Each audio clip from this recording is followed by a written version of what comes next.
აფხაზეთის ავტონომიური რესპუბლიკის უმაღლეს საბჭოში კომიტეტის თავმჯდომარეები აირჩიეს. პრეზიდიუმისა და პლენარულ სხდომაზე ორი კომიტეტის საკითხი გაიტანეს. უმაღლესი საბჭოს წევრებმა საერთაშორისო კავშირების, განათლებისა და კულტურის კომიტეტის თავმჯდომარედ ხმათა უმრავლესობით ნუგზარ მგალობლიშვილი, ხოლო საფინანსო საბიუჯეტო კომიტეტის თავმჯდომარედ უმაღლესი საბჭოს თავმჯდომარის პირველი მოადგილე თამას ხუბუ აირჩიეს.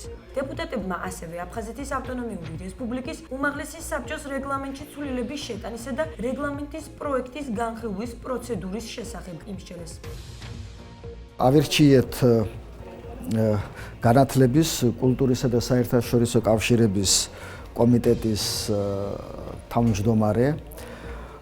თავმჯდომარე გახდა ისევ ბატონი ნუგზარ მგალობლიშვილი, რომელიც გახლავთ ცნობილი მოღვაწე, პოლიტიკური მოღვაწე, სახელმწიფო მოღვაწე, საქართველოს სახელმწიფოებრივი დამოუკიდებლობის აღდგენის აქტზე ხელმომწერი პიროვნება. მეორე კომიტეტი, რომლის თავმჯდომარე დღეს ავირჩიეთ, ეს არის საფინანსო საბიუჯეტო კომიტეტი. აქ ცოტა განსხვავებული გადაწყვეტილება იქნა მიღებული კოლეგებთან შეთანხმებით, უმრავლესობის გადაწყვეტილებით.